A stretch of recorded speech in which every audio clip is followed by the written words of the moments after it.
Eventually, I was on I-68.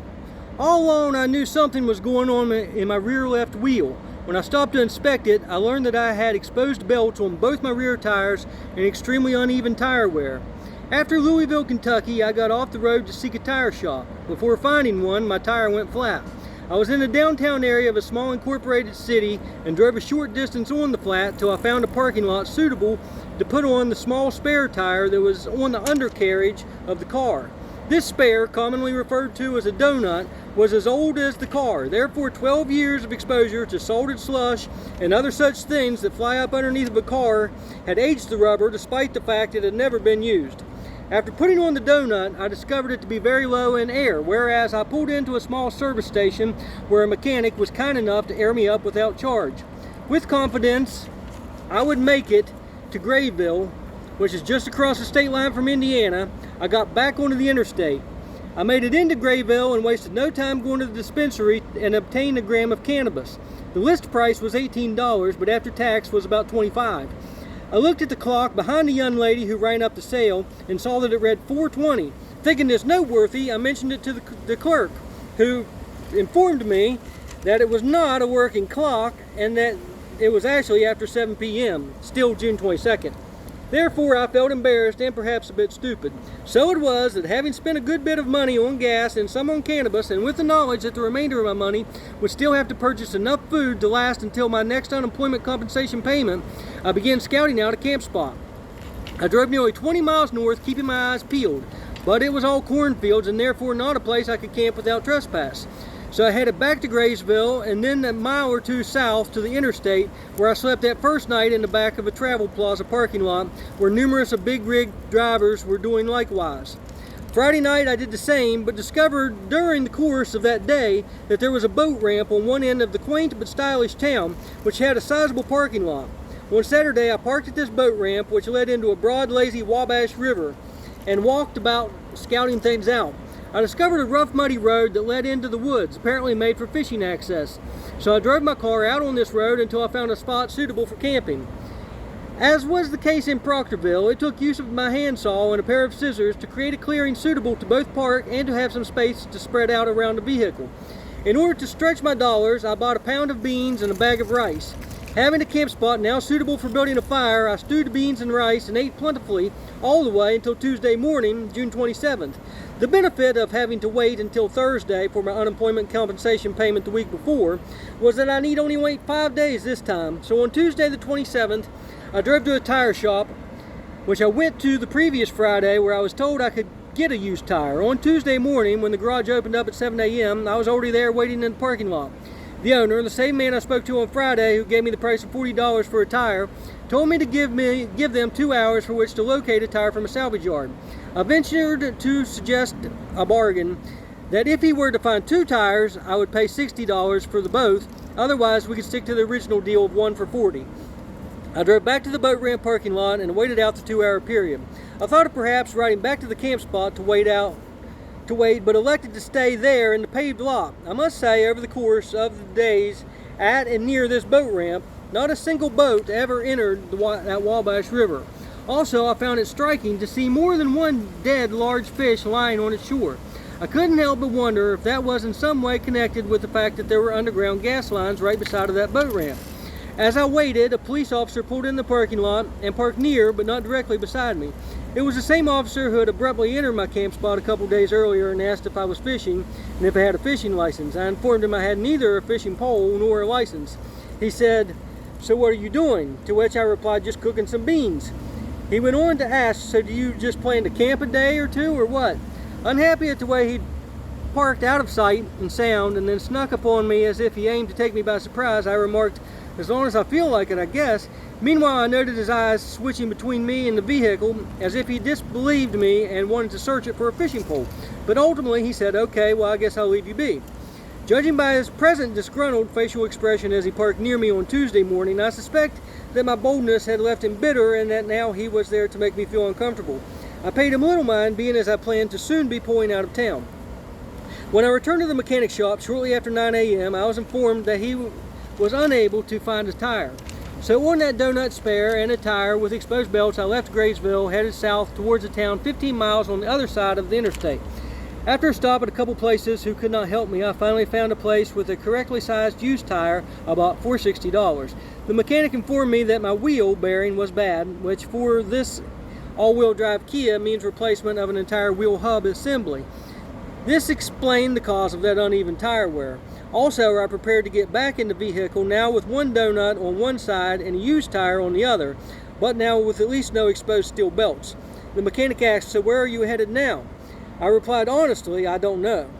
I didn't elaborate by explaining I was torn between whether to head back towards Noblesville, Indiana to await an upcoming Dead show, the downside of that being I hated the prospects of heading backward, heading towards Boulder, Colorado for the Dead shows that were after Noblesville, or heading south towards Austin, Texas.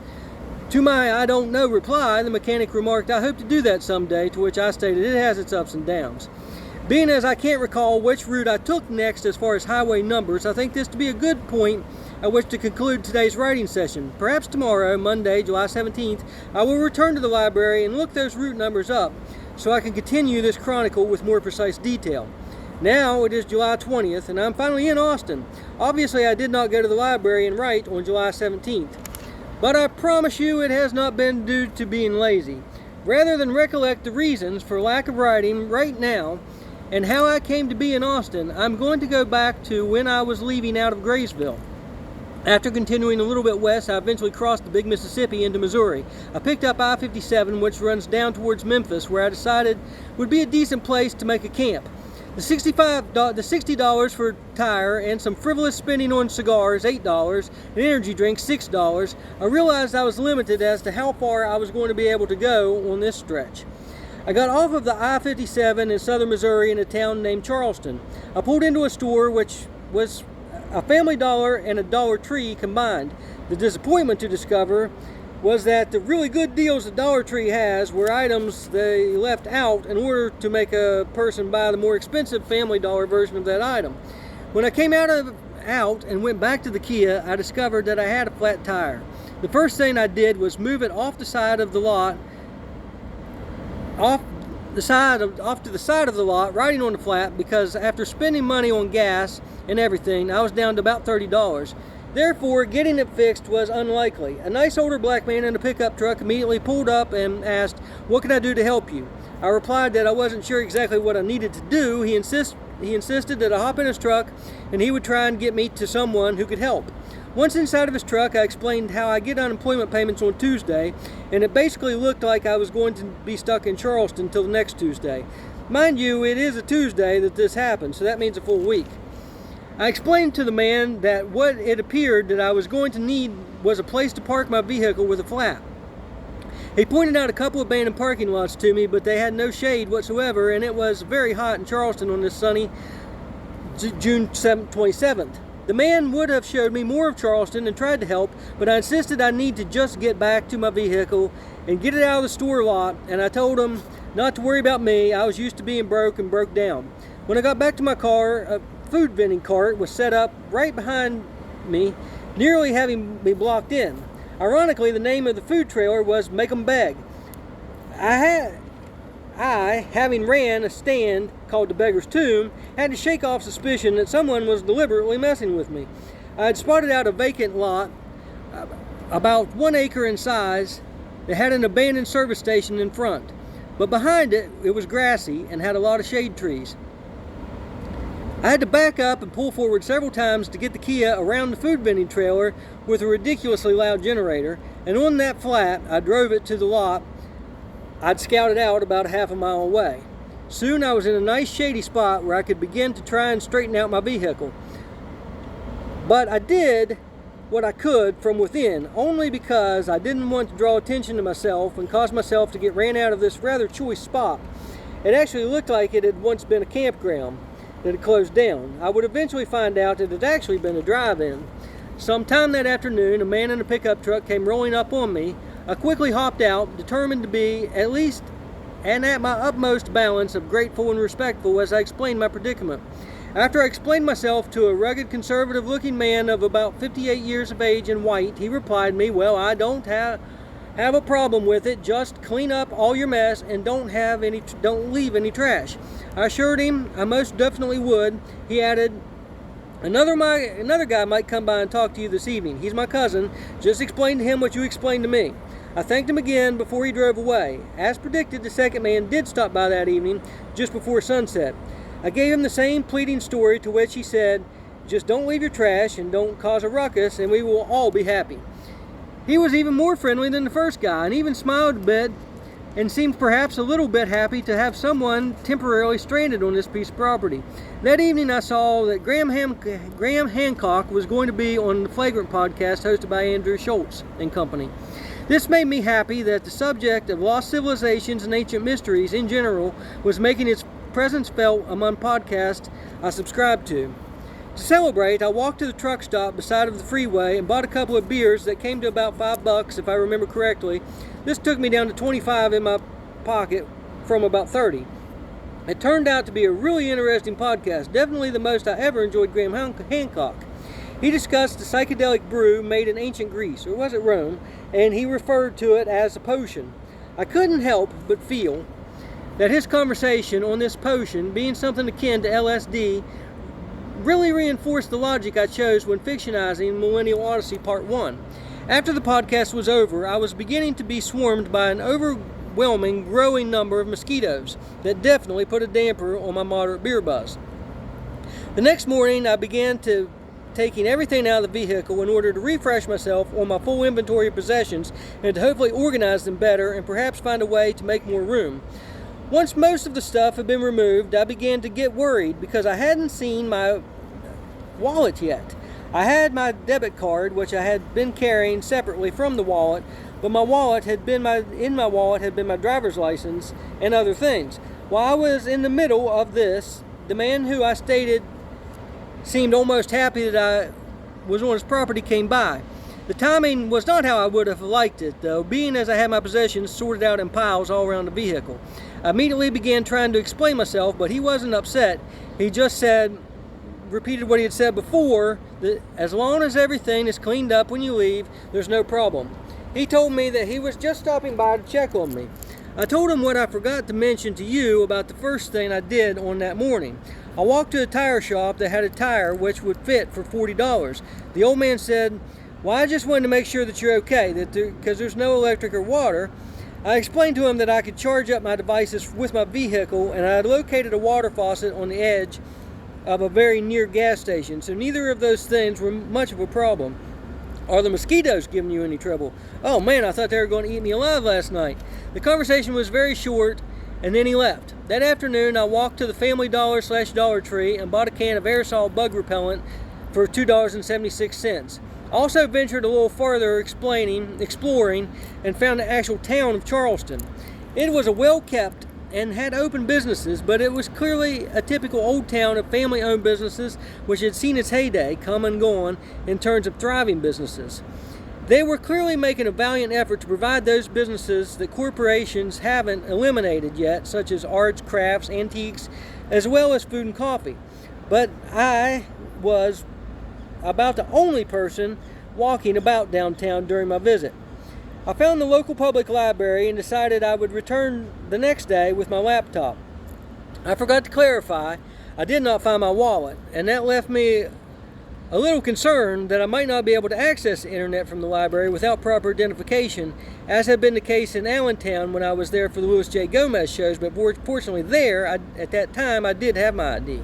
When I got back to the vehicle that afternoon, I was in the mood to listen to music. I began DJing to myself and picking songs out from YouTube that matched my mood. I picked Tom Sawyer by Rush, thinking of the fact that my journey thus far had led along riverways and the big Mississippi was only a few miles away from my location.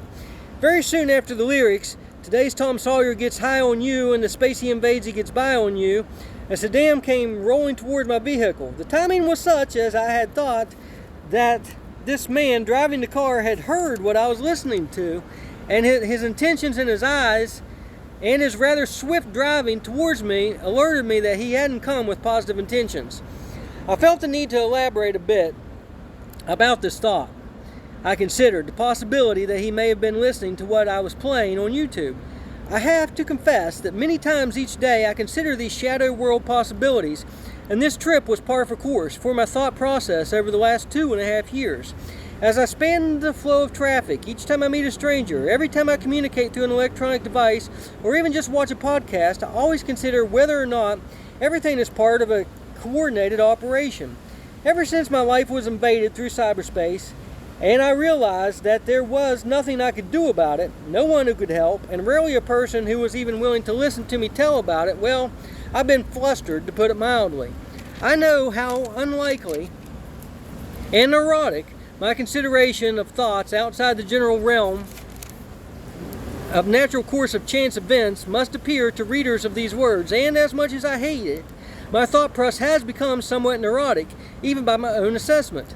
Certainly sometimes, I know not what percentage, my presumptions, cautions, and paranoia is correct.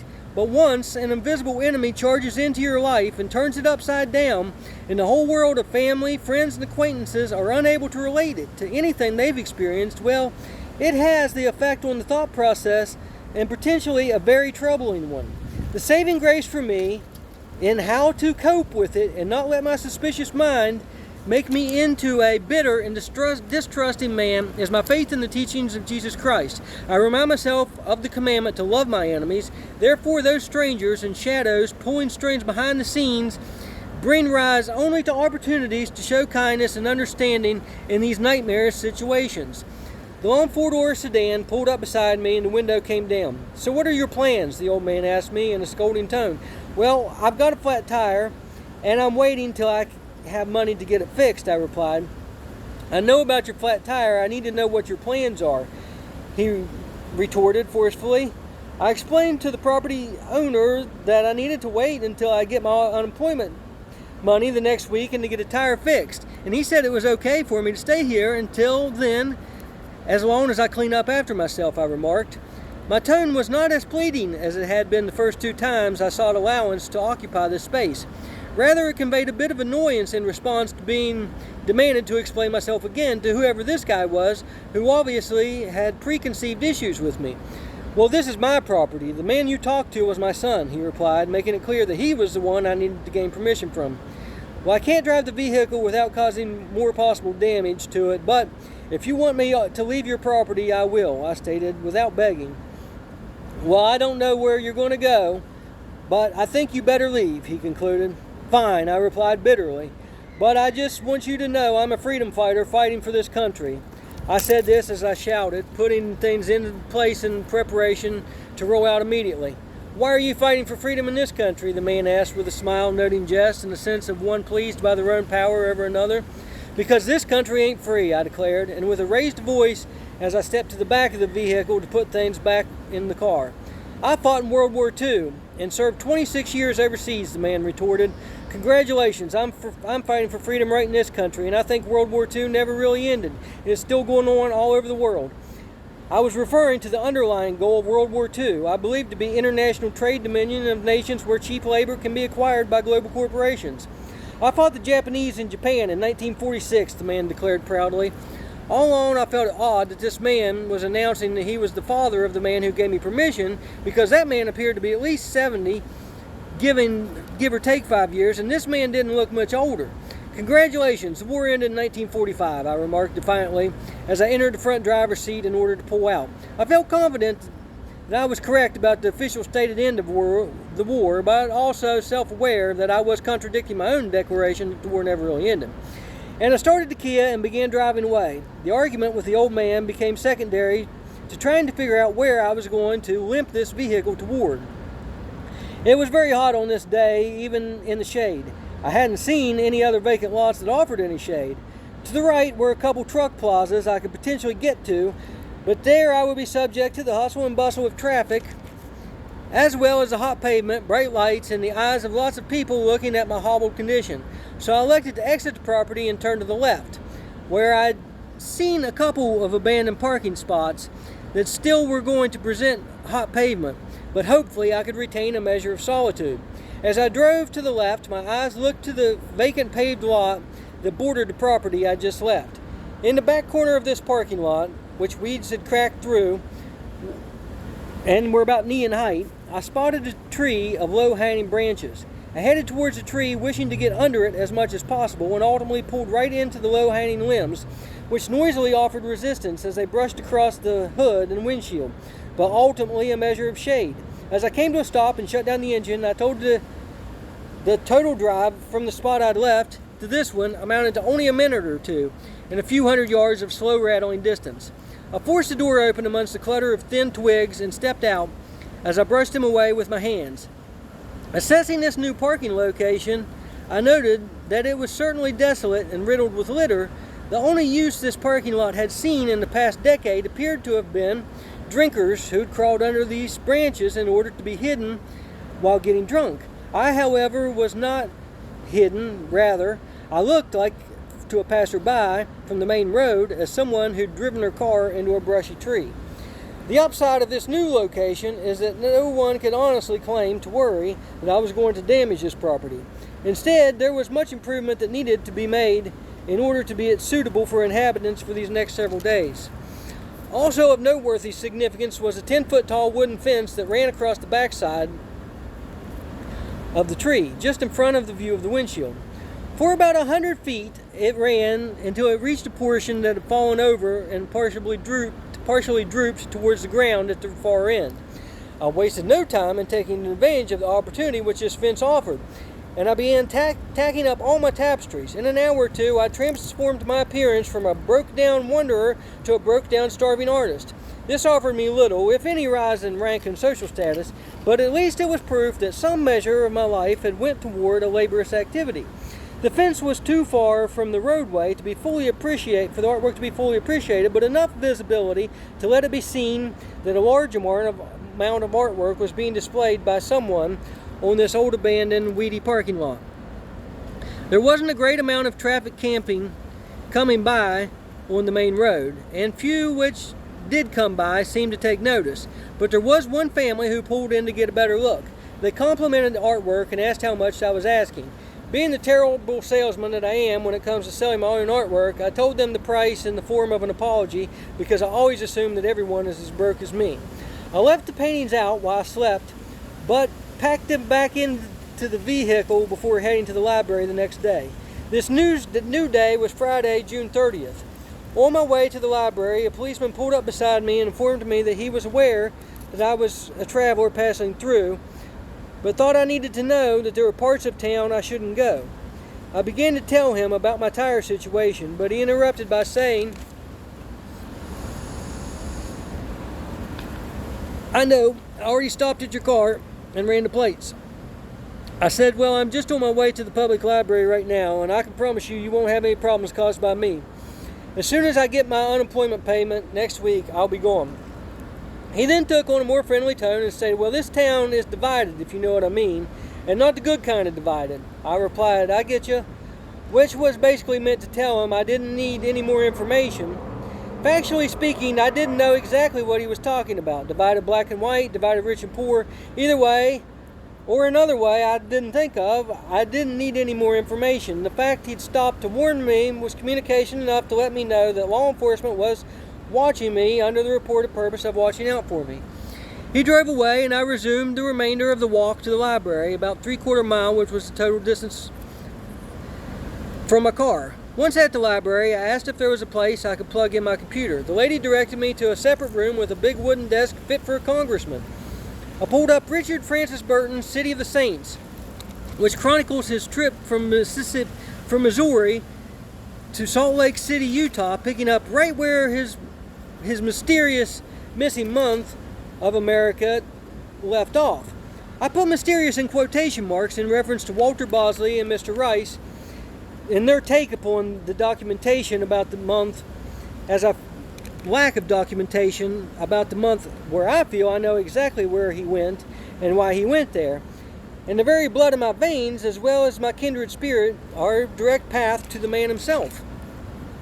Walter Bosley reported City of the Saints to be a god-awful book filled with excessive detail and boring subject matter, but I was quite captivated by it myself.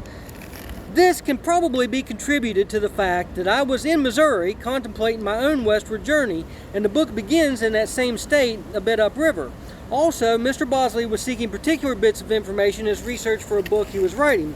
Therefore, the huge amount of information Sir Richard communicated presented a haystack without the needle he sought.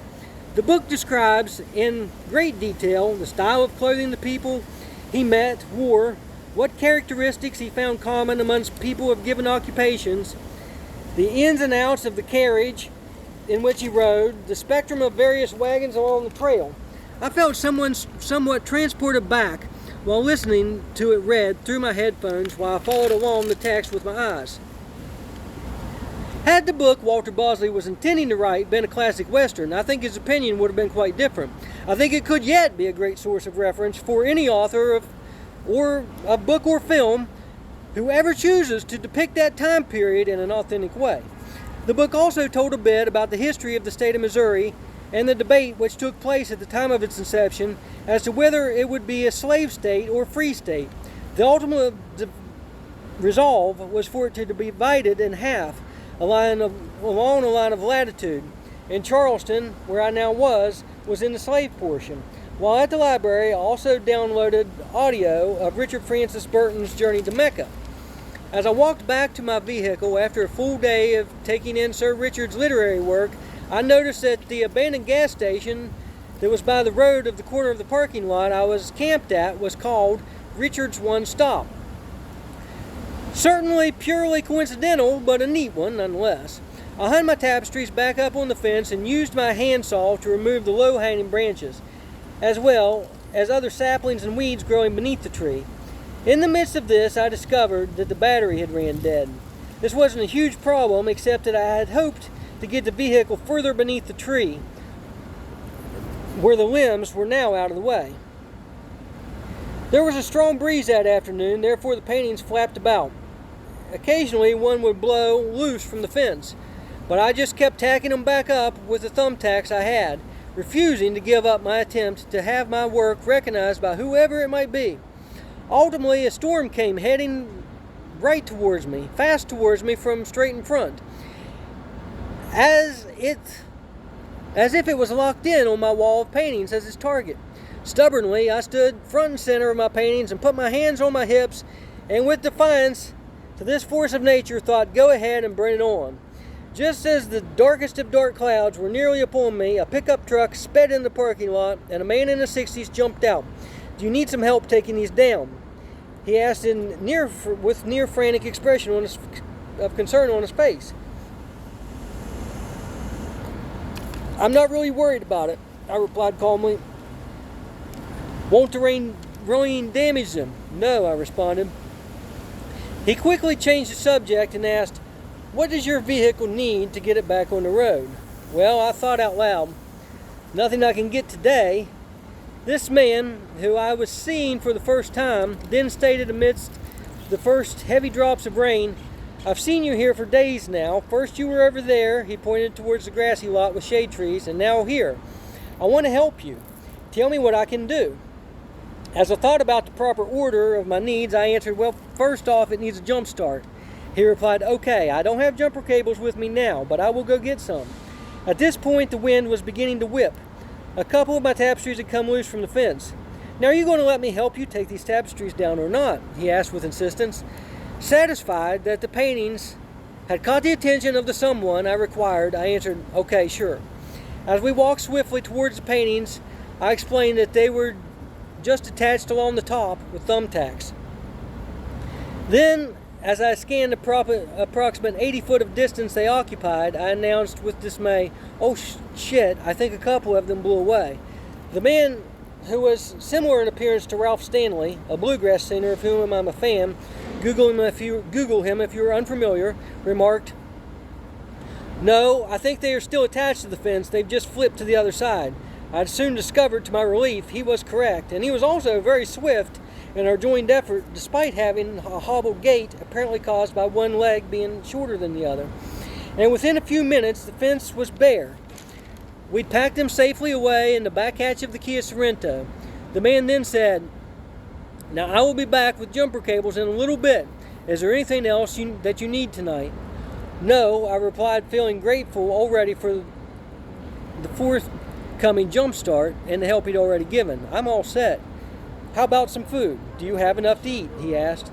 No, thank you. I'm fine, I assured him. All the way factually, I was a bit hungry, and only had a few slices of sun-dried bread I was saving until bedtime so I could go to sleep without a groaning stomach. Okay then, I will be back in a little while, the man stated, and then loaded back into his newish full-sized heavy-duty pickup and drove off. The rain and wind subsided minutes later and didn't drop but a small fraction of what those dark clouds appeared capable of doing, and the heat of the pavement soon evaporated all signs that it had rained at all. With the thought of a rainy night erased, it gave rise to a more hopeful thought of what I might be able to eat before going to bed. My monthly food stamp balance was due to be added at midnight.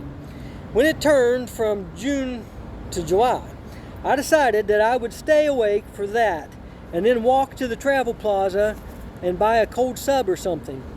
The man returned just after nightfall and supplied the jump start he promised, and he asked, "So, you just need a tire to get this thing going?" "Yeah, basically," I answered. "Basically?"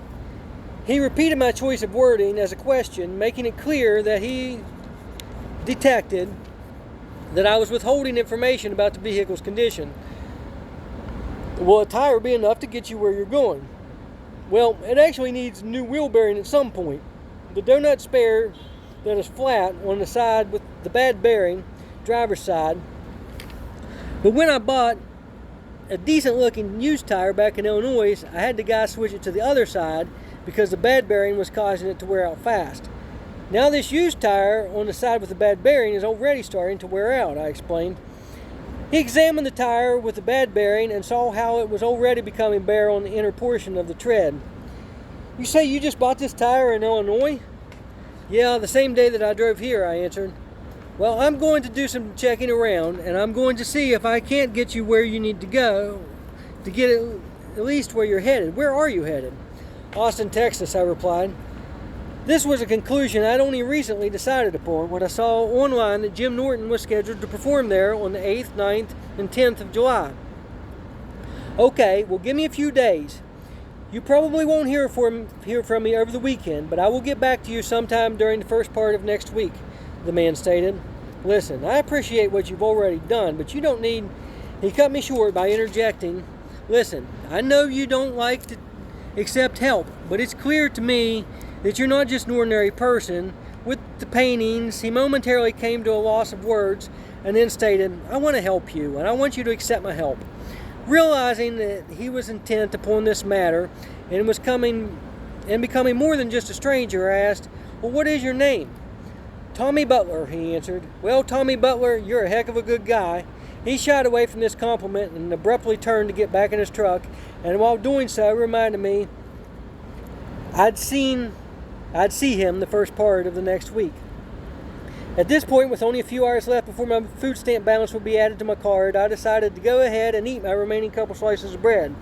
I no longer had service remaining on my phone, but I had hours of audiobook to listen to in the form of Pilgrimage to Mecca by Richard Francis Burton. So I stayed awake and waited for the time to come to begin my walk to the truck plaza. When that time came, I gathered myself to begin my walk, and not until this did I ask myself, where is my food stamp card? Crap, it was in my lost wallet. Oh, if only I hadn't restrained myself from revisiting the dispensary before leaving Illinois. I would have had to show my ID and would have realized at this point I most likely left the wallet at the camp spot, and I would have been able to go back and check.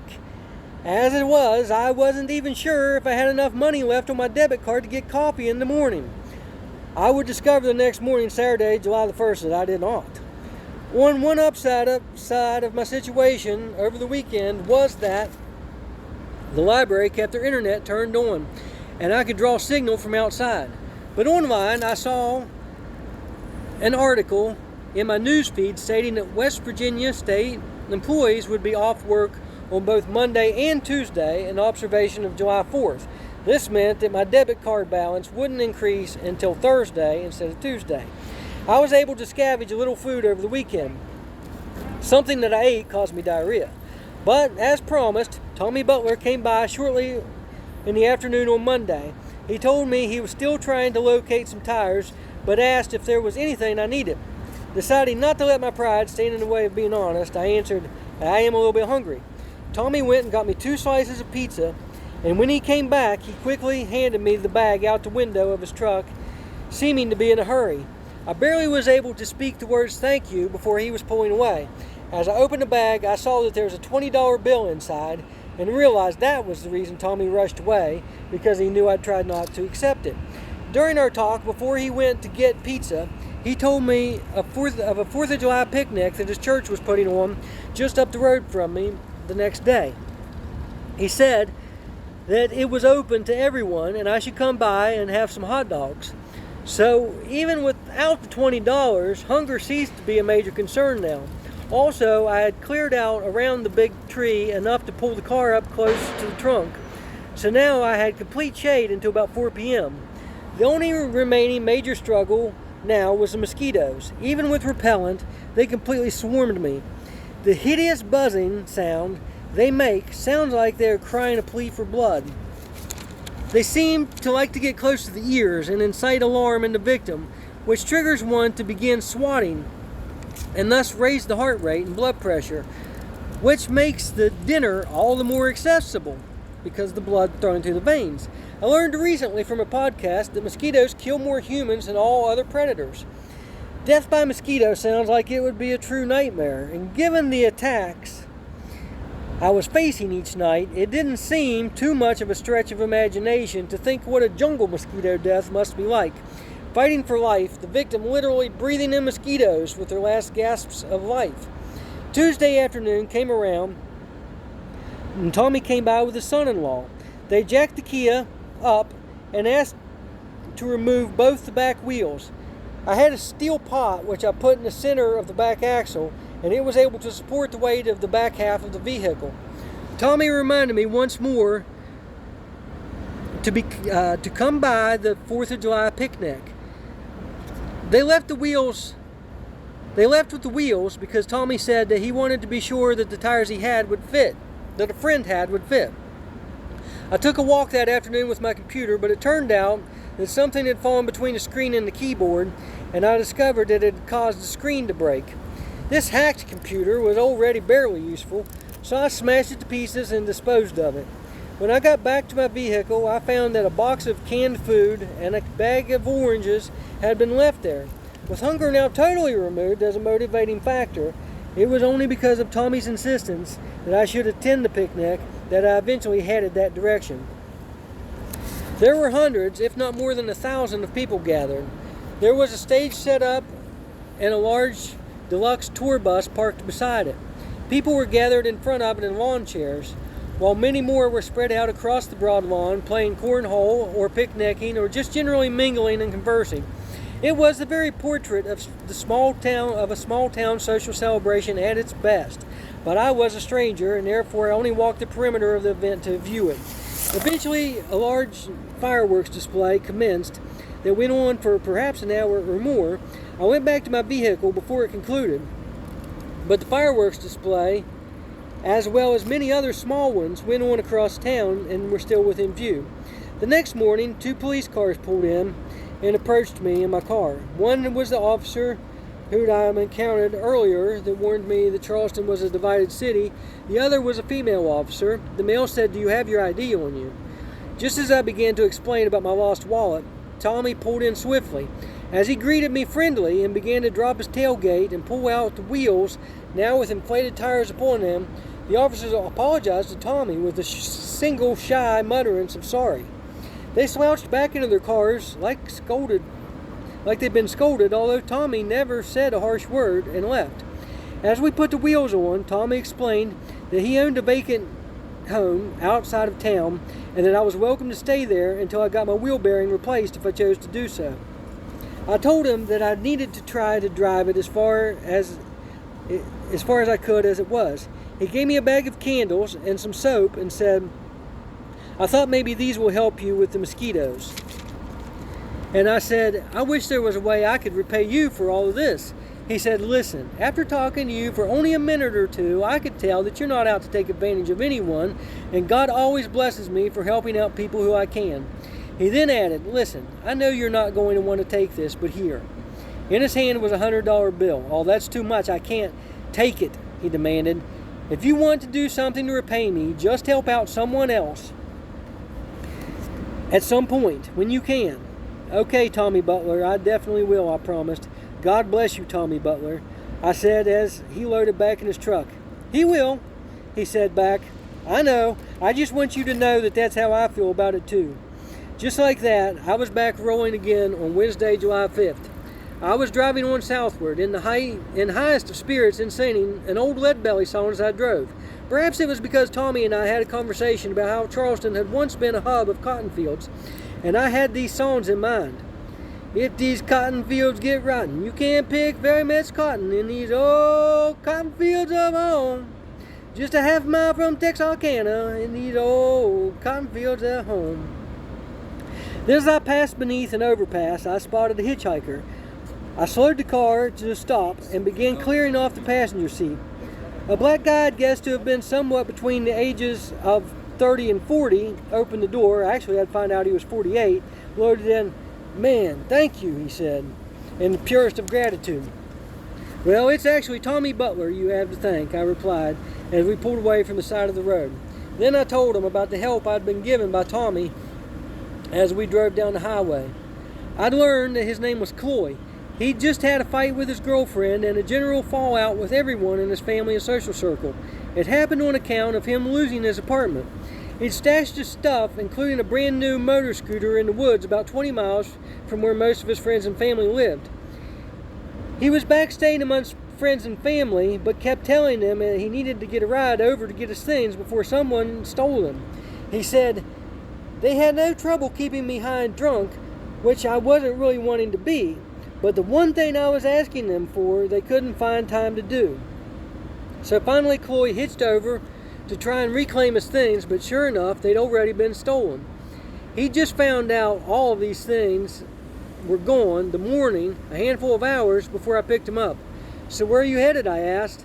"I don't really care, just somewhere away from everyone I know, and big enough that it has a mission where I can stay till I get back on my feet." "Well, I'm headed to Austin, Texas. There's a lot of new things starting up down there, and it probably has a mission." I stated, "That sounds good to me," he replied. The Kia seemed to be running well. I was able to do about 70 miles per hour without any noticeable wobbles or shakes. We had one close call in which a car that was passing on us swerved over into our lane to avoid a big piece of truck tire in the middle of the road. Fortunately, I reacted to it fast enough to swerve over onto the shoulder and avoid a collision. I was playing Cloy some of the rap tracks I'd recorded, and he said he liked them. Then he got out his phone and played some of his. Our styles were a lot different, but I said, "Man, I think we could do something together. What do you think?" "Yeah, man, I'd be down for that," he replied. So just like that, it looked like I had a travel companion to Austin, as well as a musician to collaborate with. The first stop we made was at Arkansas Welcome Center. It was a good place for us to take a leak and smoke a cigar. Before continuing onward, we'd gone a total of about 250 miles. When I was getting down to about a quarter of a tank of gas, I had about $37 left in cash out of the 100 that Tommy had given me. I had thoughts that perhaps it may be enough to get to Austin, but either way, my unemployment was due to be added on my debit card early in the AM of the next day. So if all went well, we'd be in Austin sometime the next morning. As we rolled deeper into Arkansas, I began to feel that familiar wobble. I spotted a sign for a truck stop, and figured I'd take a look at it and get some gas. But when I pulled in, I discovered that the tire that was riding on the bad bearing already had exposed belts. The tire on the other side wasn't as bad, but most of the tread was going from it. "Shit, man, there's no way we're going to make it to Austin on these tires," I said.